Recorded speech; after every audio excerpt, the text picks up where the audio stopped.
ये मेरे ख्याल से किसी झटके से कम नहीं था। इसरो का सोलर मिशन आदित्य L1 इतिहास रच चुका है। India creates yet another landmark. मैं तो मुबारकबाद देना चाहूंगा इंडिया को, उनकी हुकूमत को, ISRO को और पूरी उनकी आवाम को कि एक बहुत बड़ा लैंडमार्क उन्होंने अचीव किया है। इंडिया को बहुत बहुत मुबारकबाद देता हूँ इस बात पे कि बहुत वेल डन, आपने ये काम कर दिखाया जो पूरी दुनिया में कोई ना कर सका। पूरी दुनिया में शोर मचा हुआ था, इसरो ने अपना लोहा मनवा दिया, सारी दुनिया को पता चल गया कि इंडियन स्पेस एजेंसी भी दुनिया की इलीट स्पेस एजेंसीज में उसका शुमार होता है। मुबारकबाद देंगे, क्यों नहीं देंगे, हमारे नेबर हैं। ऐसा हिस्ट्री में, ऐसा दुनिया में पहली बार हुआ है कि अब पाकिस्तान इज्जत के साथ सर उठाकर जिएगा। पाकिस्तान अजीम बनेगा, अजीम बनेगा। पूरे पाकिस्तान का सर फख्र से बुलंद हो गया। और पाकिस्तान वालों तुम्हारी सूजी है। दुनिया आपको खुद बताती है कि आपने इसके साथ कैसे चल। दुनिया में भारत की इस कामयाबी को देख पाकिस्तान के लोगों ने तो अपनी सरकार और अपनी ही किस्मत को कोसना शुरू कर दिया है। इंडिया जो है इस वक्त सूरज पे पहुंच चुका है। हमारे लिए तो डूबने वाला मकाम है यार ये।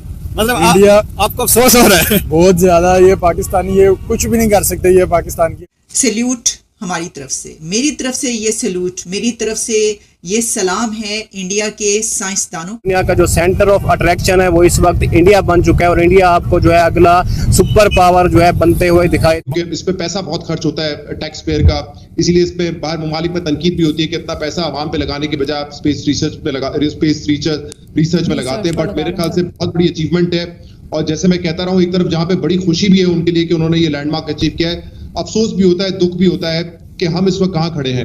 मैं India is going to be super power.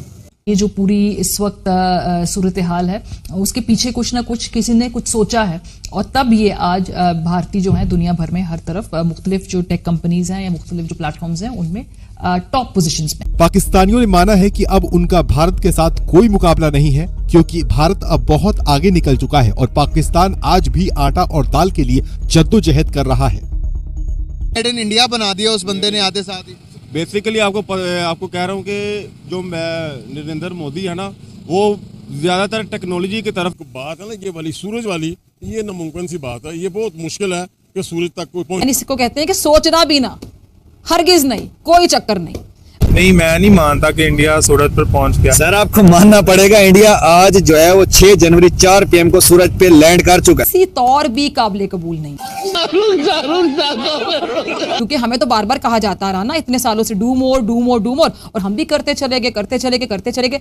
इससे पहले पाकिस्तान हमेशा अमेरिका की हाँ में हाँ मिलाता रहा, ऐसे ही ना जैसे वो कहते थे जी हुजूरी कर रहे होते थे। हकीकत क्या है कि पाकिस्तान की जो मईशत है वो अमेरिका के ज़ेर असर रही, जिसकी वजह से पाकिस्तान अमेरिका के आगे कहने के मजबूर था या बेबस था। मैं आंखें डाल के बोला कि नहीं, अब नहीं, बस बहुत हो गया, ऐसे नहीं चलेगा। इतने बेगैरत हैं हम, ऐसी कौम है, हम ऐसे जलील कोई बेगैरत और इस तरह बिकी हुई कौम है हमारी जो वो है। क्या मैं कहूँ, बात की शर्म आती है बात करते हुए भी। और क्या जानता है? 75 सालों से हम लोग जो ना एक आज़ाद देश के गुलाम कौम है, ये याद रखिएगा। हम एक आज़ाद देश के गुलाम कौम है, हमारा नजरिया गुलाम है। अमेरिका ने पाकिस्तान की खुद मुख्तारी को चैलेंज किया। अमेरिकी जो मतलब परस्ती कह लें, बेवफाई, इसकी एक मिसाल मसला कश्मीर भी है, ऐसा ही है ना। लेकिन अमेरिका यहाँ आंखें बंद किए हुए और अब भी जो बाइडेन इंतजामिया भारत पर मेहरबान दिखाई देती है ना हैरानी वाली बात। चीन पाकिस्तान के साथ मिलकर खित्ते को तरक्की की पटरी पर डालना चाहता है। चीन के मुकाबले में भारत को इलाके का कह लें कि थानेदार बनाना चाहती है। चीमा साहब, मैं थोड़ा सा रिस्पेक्टफुली डिसएग्री करूंगा। आप 76 साल से इंडिया के खिलाफ हैं।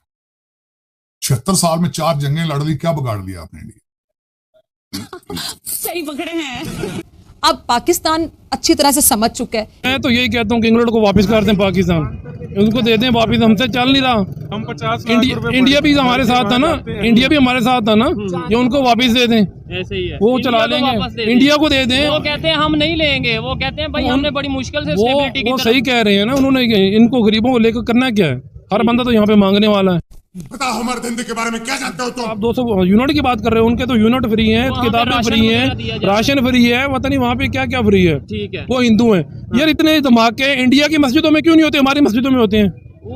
बड़ा हरामी हो बेटा। पाकिस्तान को बैरूनी खतरे का सामना है और ये बैरूनी खतरा पाकिस्तान को भारत से है और भारत अफगानिस्तान को हमारे खिलाफ इस्तेमाल कर सकता है, क्योंकि माजी में भी अफगानिस्तान की जो सरजमीन है वो कई मरतबा पाकिस्तान के खिलाफ इस्तेमाल की गई है। बहसीते एक मुसलमान, बहसीते एक पाकिस्तानी, मुझे दुख है कि 1.9 बिलियन मुसलमान है दुनिया पे और जलीलो ख्वार हो हर जगह पे। कि भारत की भरपूर कोशिश है कि वो किसी तरीके से अफगानिस्तान के जरिए पाकिस्तान में खाना जंगी की कैफियत पैदा कर सके। सरहद पार से दरअंदाजी के कितने वाकयात में पाक फौज ने जानी नुकसान बर्दाश्त किए। इंडिया जो पूरे आलमी इंसान के लिए फायदा सोच के काम कर रहा है। इंडिया जो है वो पूरी दुनिया के लिए आपके सामने है कि जो दूसरी कंट्रीज़ के लोग हैं, जो दूसरी कंट्रीज़ हैं, वो इनकी जो है वो मिन्नतें कर रहे हैं, इंडिया की मिन्नतें कर रहे हैं कि वो कह रहे हैं कि हमारे साथ जो है वो डील करें, हमारे साथ कॉन्ट्रैक्ट डन करें।